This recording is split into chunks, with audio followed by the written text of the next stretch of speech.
September is creeping up on us, and dun dun dun, it's time for school. But not regular school, it's pandemic school. It's a crap show. Everyone's stressed, no one's sure of the plan because it changes every few days, and we're trying to be flexible when really we just want to run away to an island retreat and pretend that the world is not ending. Alas, we're moms, and we're still adulting. So what do we need to do to get ready for this pandemic school year? After years of working in both public and private school, I'm shining some light on what you can do to get ready now so that the school year starts off as smoothly as a pandemic school year can. Welcome to Motherhood in ADHD. I'm your friend, Patricia Sun. My mission is to be a lighthouse for mothers with ADHD, helping you find your path to success by learning to appreciate your ADHD as an asset. I'm seeking to change the paradigm that ADHD means your life is doomed to be a hot mess. So I'm sharing strategies and encouraging you in your pursuit of happiness to love who you are every day of your ADHD life.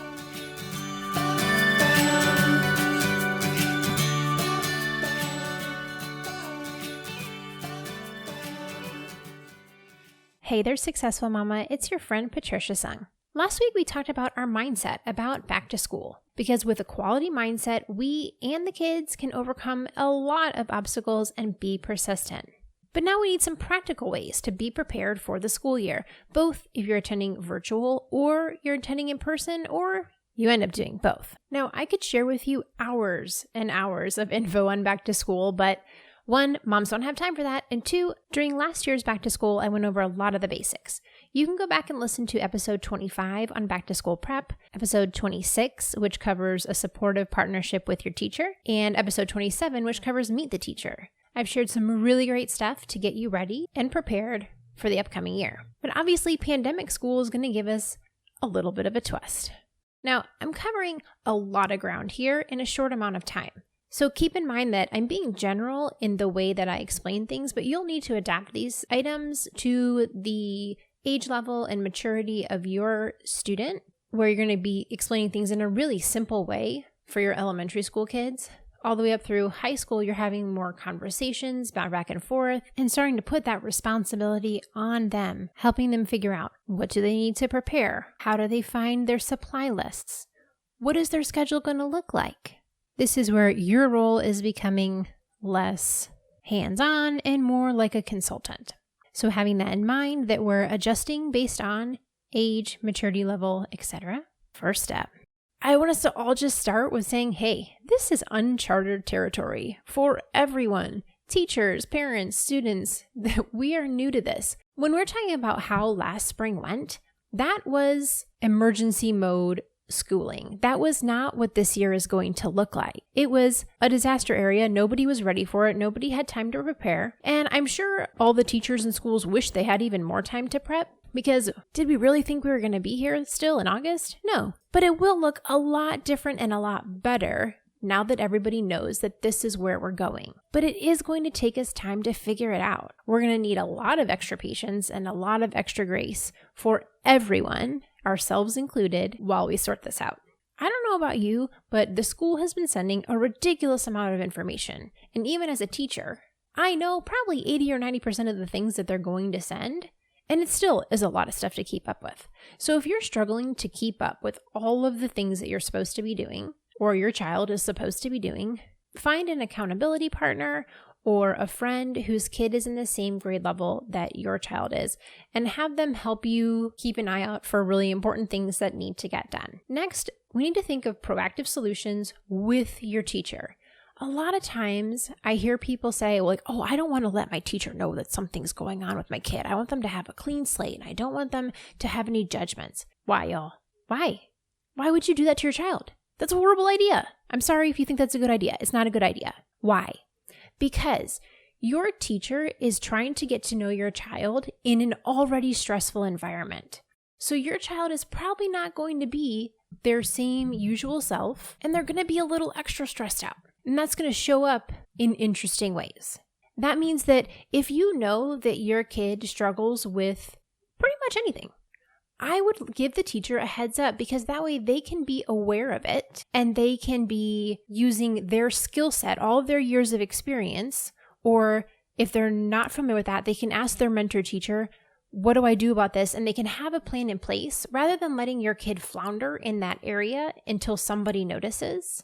Let's have a plan starting from the beginning. It is going to be more difficult for our teachers to get to know our kids in this environment, just like it's harder for us to spend time with our friends and build relationships because you're staying separate. You've got the masks on. You can't read people's facial expressions. All that goes into it. It's going to take more time. So please talk to your teacher ahead of time if you have anything that's weighing on you in regards to your child. Please don't wait until the doo-doo hits the fan.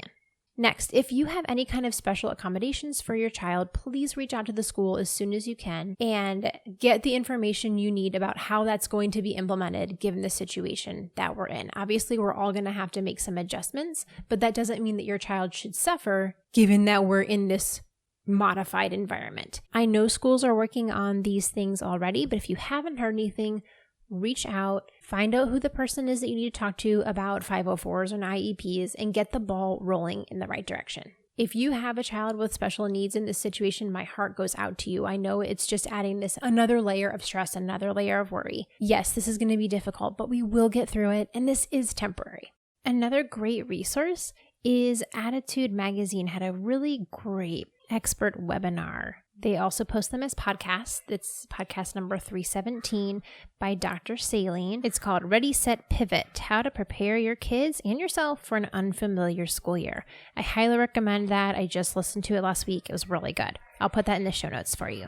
Now, the reason we are setting expectations now instead of waiting until school starts is because the more time that we have to help our kids adjust to a new situation, the better they'll do with it. Especially if you have a kid who just needs more time to adjust to change. It's even more important that you get started now and do your best to be consistent because we will all get there eventually. But if you can start now, you've got to jumpstart on being used to how things are going to look different this year.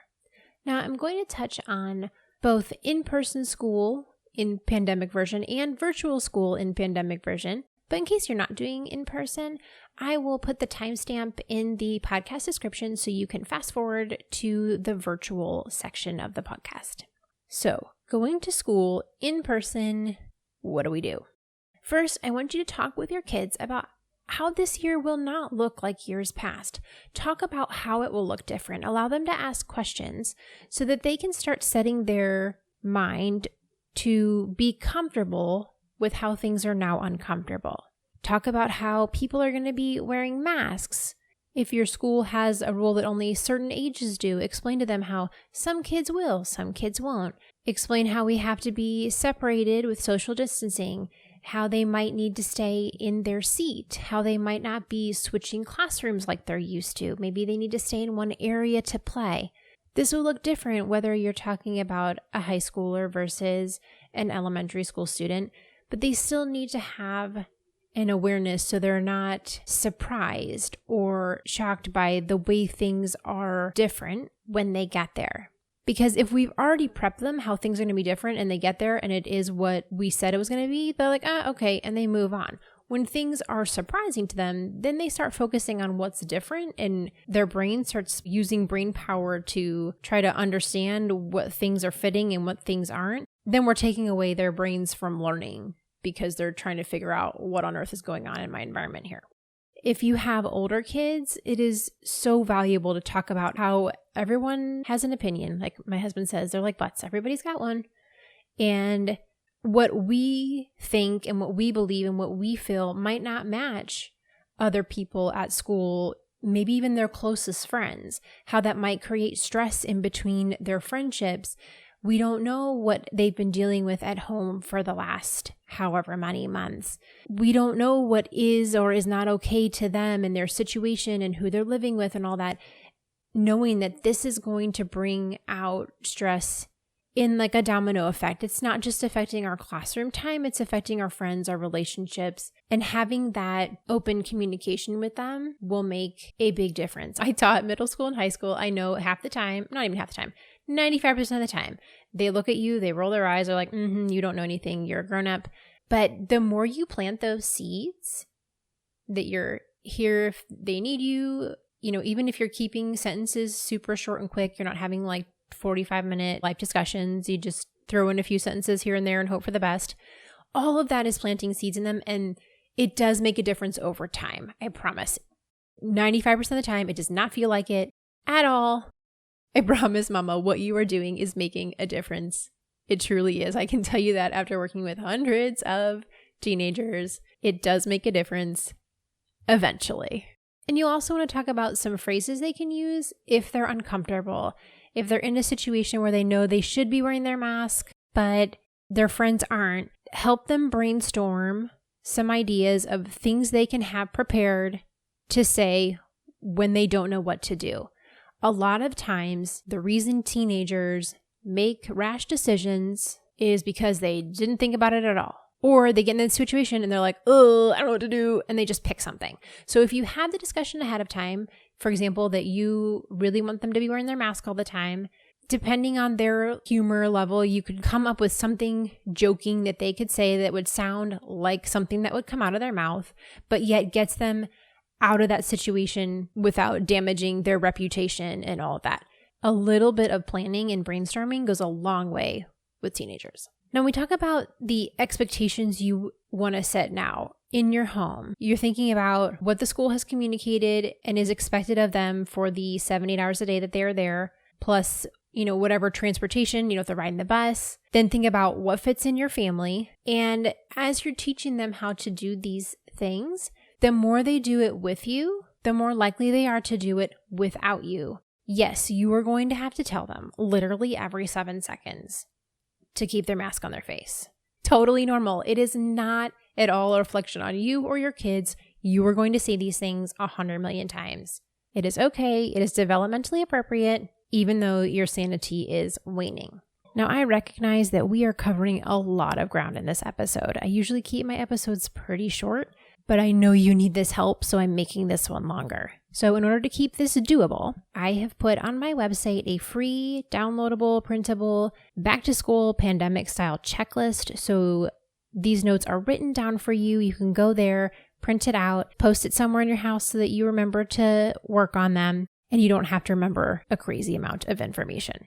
I am so excited you have this tool in your hands because now you can feel confident in the steps that you're taking instead of running around like a frazzled lady, panicking about the unknown. We have a plan in place. We're going to check off the steps. We're going to get this done. So you can head to my website and grab it, or you can click the link that's in the podcast description, download it, and get started on your prep, whether you are doing home learning, virtual learning, or a combo of the two. We got this covered. First thing, hand washing. Whether your kids are in preschool all the way up to high school, it doesn't matter. Kids do not wash their hands for very long. So practicing that 20-second hand wash, if you need to have them sing a song while they do it to figure out how long 20 seconds is, especially if they're littler, get into that habit of washing the full hand, thumbs, back of the hand, in between the fingers, especially if you have a tween, middle school or high school. They think they already know how to wash their hands. They don't want to hear about how to wash hands. I know, but still, do it with them once so that they know what to do. Obviously, the bigger they get, you cannot control them all the time, but we gotta do our best. Next one, if you want them to carry sanitizer with them and sanitize at certain points during the day, getting them those little bottles, make sure that they know when are the times where they should be doing that, like before lunch, if probably the school's going to have them wash their hands, but something might happen, they get dirty, when should they be using their sanitizer? I highly recommend those ones with the little keychains to attach to their bag if it's something that you want them to be carrying around with them all day long. Talking about social distancing. Explain how far is 6 feet. Most grown-ups don't realize how far away the 6 feet is, especially not kids. They don't have that judge of distance yet.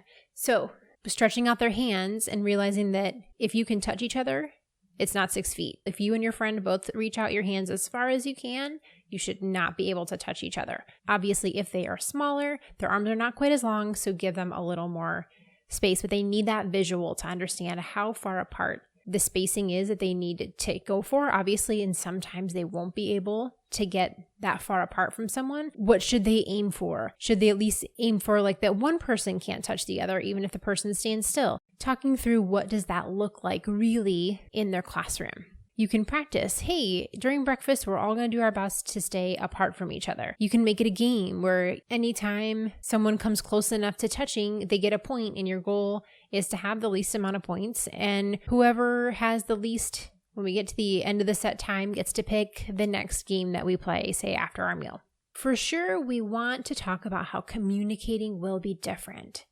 Things like we're going to have to talk a lot louder because our masks muffle. You can't read lips, which a lot of kids don't even know that they use that skill. Without being able to see somebody's mouth, it's a lot harder to understand them, which I think we all recognize. But getting in that habit of talking loudly so that other people can understand what you're saying. Using your listening ears when you hear noises, making that concerted effort to listen to what's going on when the teacher starts talking. Thinking about how can we read people's eyes since we can't read their lips.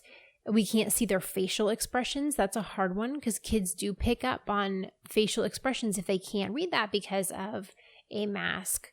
Talking about how can you tell people are smiling from their eyes. Put on your mask, make different faces, play those games with them so that they can get used to seeing a covering on someone's face and looking towards the eyes to see this is what people's eyes do when they smile. This is what people's eyes do when they're frowning. This is what people's eyes do when they're surprised or telling you, hey, quit doing that over there. Get them to read those feelings with you. That is going to really help them navigate this troublesome communication because they have significantly less input to go on. We also want to practice sitting in one area. Think about when they're in their desk, they're going to have to stay in their desk space. They're not going to have the option to go to as many stations. They're not going to be moving around the room like they would normally in a younger kid's classroom. So getting used to kind of staying in their little bubble. We also want to think about keeping track of their things. If they're wearing a mask to school, how are they going to keep track of that? Do they need a little lanyard? Do they need some designated place to put it? Are they going to have pockets? How are they going to keep track of their glasses or retainers? Things that are not attached to them. Practicing a clean and safe place to locate them when they are taking them out and setting them down. And the big one, of course, is wearing your mask at home. Yes, it is very weird when you first start wearing them. They're uncomfortable. Nobody's like, yay, masks, they're so great. I love wearing them. That's just not a thing. But you do get used to it after a while. It's the same as if when a kid first gets glasses, they feel weird and all, but after a while, they just get used to having them there. Or if you're somebody who wears a hat, you don't think about your hat being on your head at some point. When you think about when you first got married, if you're married, like that wedding ring feeling, it feels weird at first, but you get used to it after a while. We want to give our kids the chance to get used to it now before it's required. So depending on age, of course, start them with a really small amount of time. Does that need to be 5, 10, 15 minutes? For really little ones, maybe that needs to be 2 minutes. Or if your kid's just really not a sensory person, maybe it needs to be smaller amounts of time. Maybe you need to be looking at different kinds of fabrics that don't irritate them as much and don't wiggle off. Like I know there's some masks, I start talking and they like go doot, doot, doot, doot, and they're sliding down my face. You want to figure that out now, not on the first day of school. And don't just do it once a day. Do it multiple times a day. Remember, they're going to be wearing this mask for 7-8 hours. So maybe you have an alarm set on your phone that on every, the top of the hour, they put their mask on, we wear it for 5 minutes. Or maybe it's after mealtime, we put our masks on while we clean up everything. Figure out some kind of way to work it into your routine where you'll remember, okay, we're going to practice putting our masks for a few minutes. And then you would just keep extending that time more and more till they get to the point where it's really not a nuisance anymore. You also want to think about if they're riding the bus. They're going to have that mask on their bus time too. It's a long day and we want to start gradually working up to that goal. This is also going to be the time where you see, are they playing with it? Are they dropping it? Are they setting it down and forgetting it? All these times where you're like, oh, how are you? Like, what do you mean you can't find your mask? Again, totally normal. But this will give you a chance to see like a pattern appearing of, okay, they do play with it a whole lot that first 5 to 10 minutes, but then after that, they get used to it. Or it really bothers them when they're trying to do, something that you're looking down and you kind of have to like look over your mask to see it. That's more frustrating. But when they're looking up, it's okay. You'll see those patterns and you can kind of help them adjust of like, okay, well, when you're looking down at your paper, you might need to move your mask a little bit, but don't put it under your nose. It has to stay on top of your nose, but you can adjust it. How do we adjust it? They always say like hook it on the ear loop to remove it. Take your sip of water, hook it back on with the ear loop. Try not to keep touching that front part.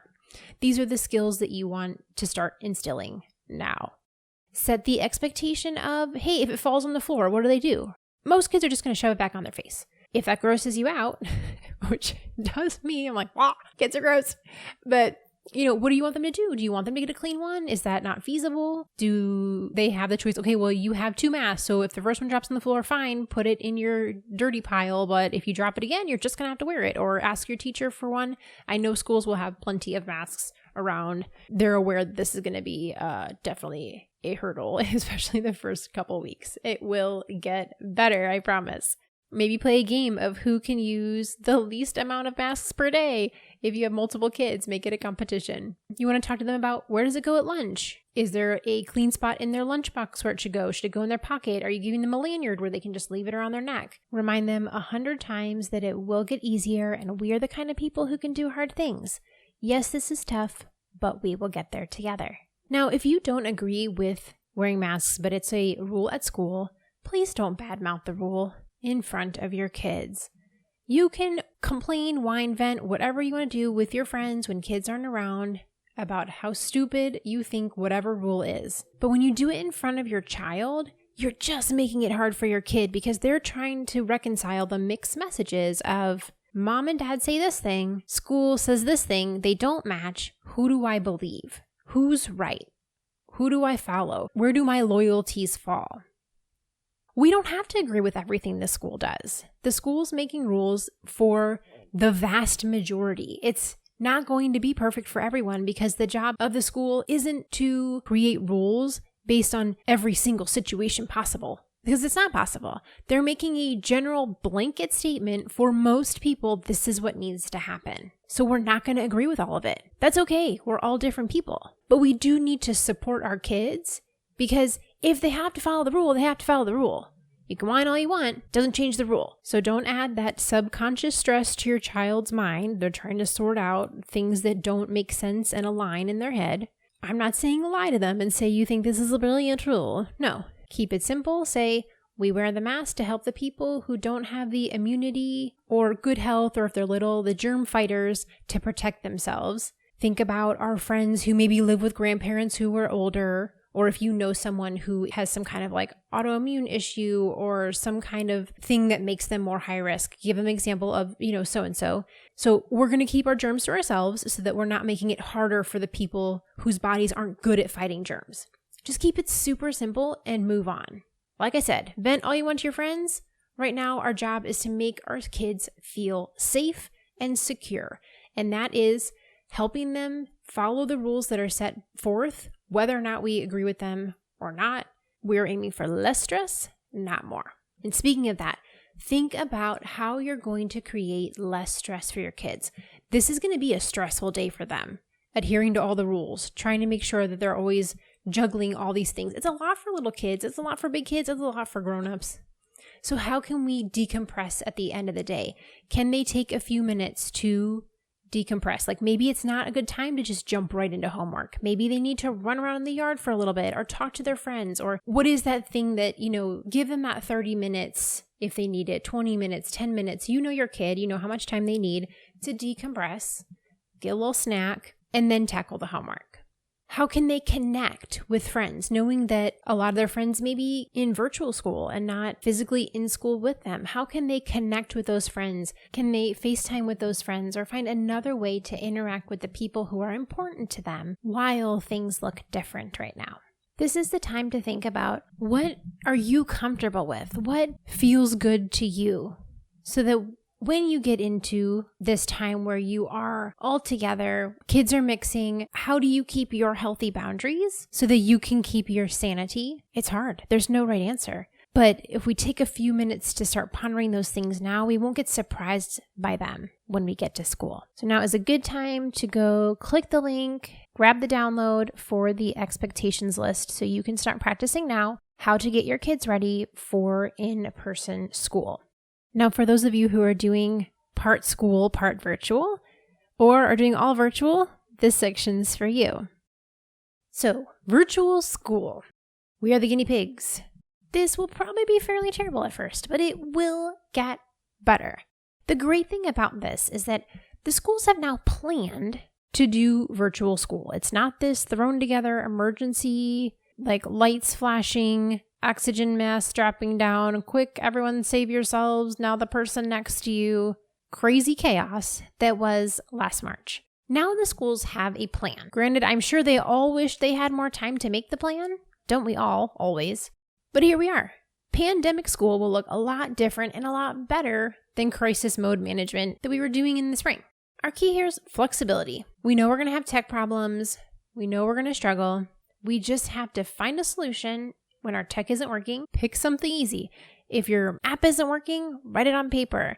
Computer isn't working, grab a phone. Do whatever you can, but make it easy and get it done and move on. It's going to be stressful. But when we know that ahead of time, we can mentally prepare ourselves and it gets a little bit easier. We'll have a lot of bugs to fish out in that first week, 2 weeks, month, but we'll get the hang of it and it'll all be fine. We also have to keep in mind that things will take longer. We are dealing with new technology. We're dealing with kids who maybe don't even know how to use the technology. I don't know about you, but my kindergartner certainly doesn't know how to read or write, so this should be interesting. But trying to communicate with teachers is going to take longer. We have to send a note, request a help ticket from the help desk. Everything's going to take a little bit longer. But again, it will get easier. As we start our online schedule, we want to make sure that we explain it to our kids. If they're younger, write it on a piece of paper with pictures so they know first we're doing this, then we have phonics, then we're doing math. Have it written out so they can kind of see their progression. When is it snack time? When is it lunchtime? When do I get a break? Our kids will learn how to pace themselves when they know what's coming. They can sit a couple more minutes when they know snack time is next.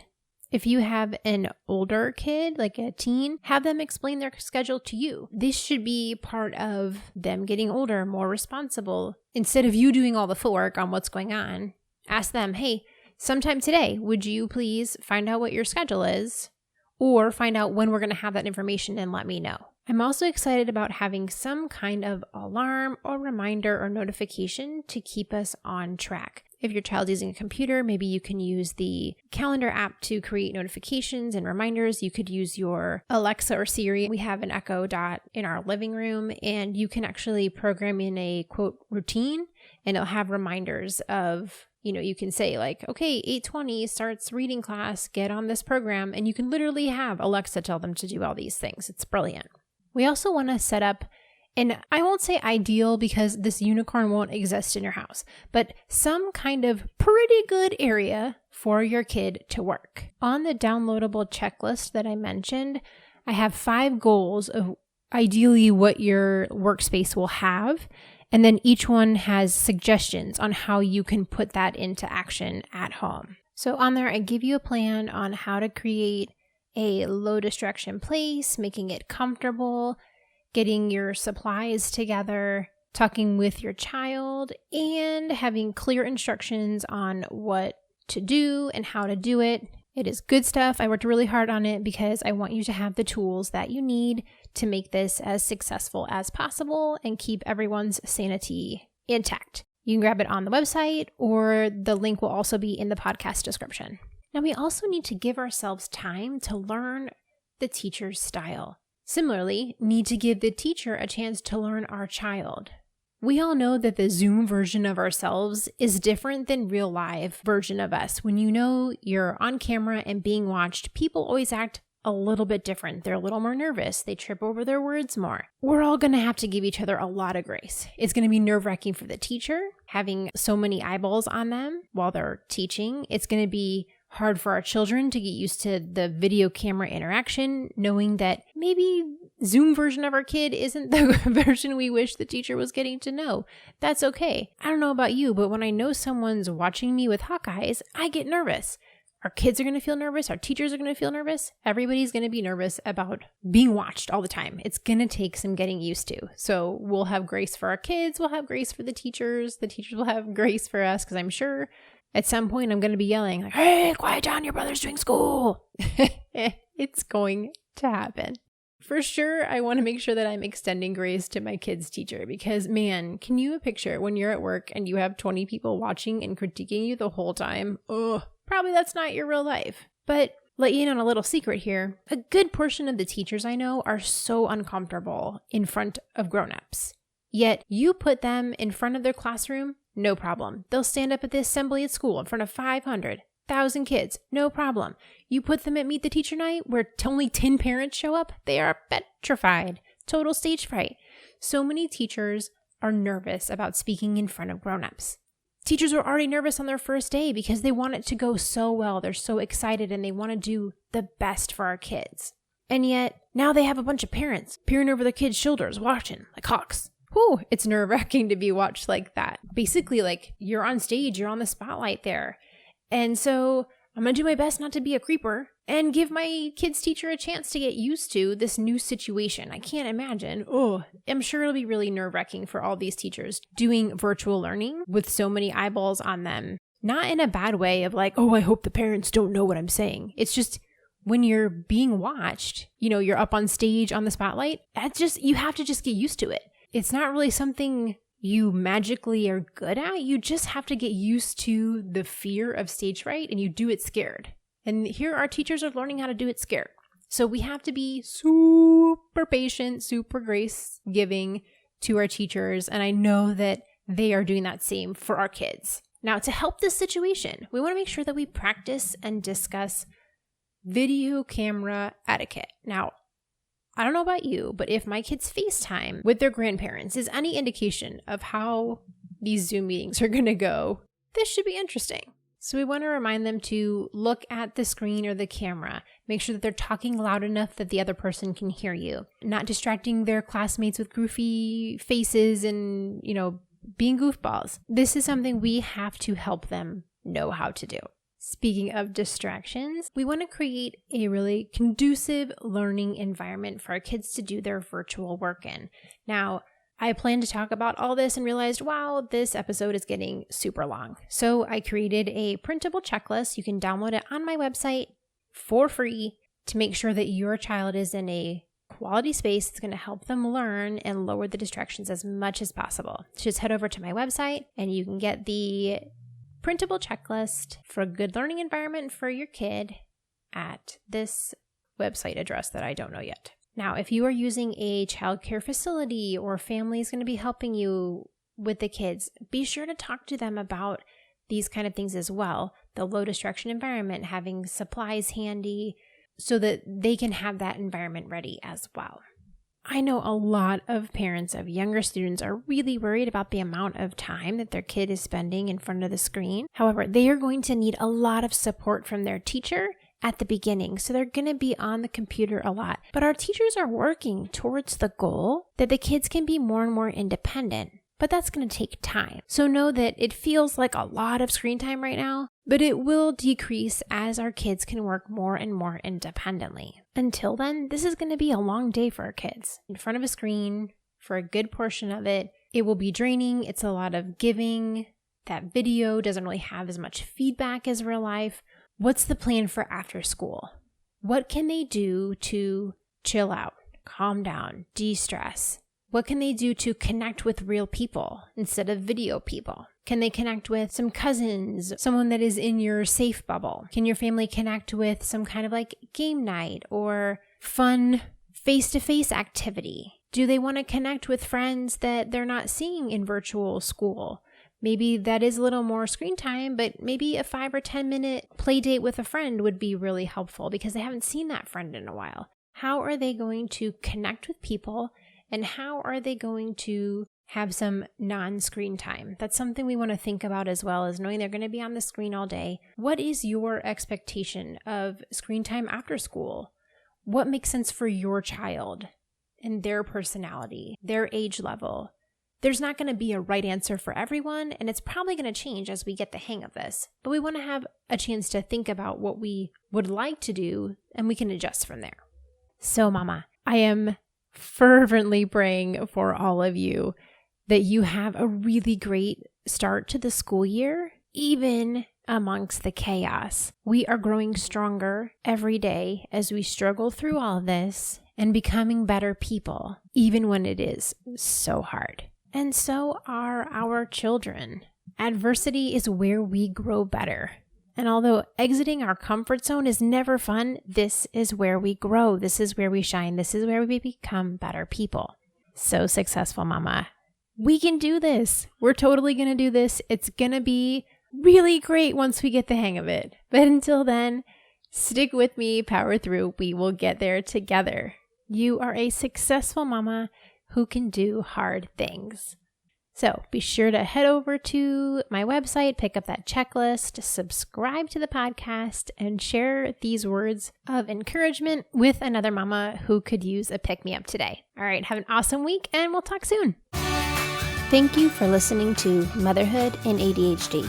For more resources, head over to our website, www.motherhoodinadhd.com.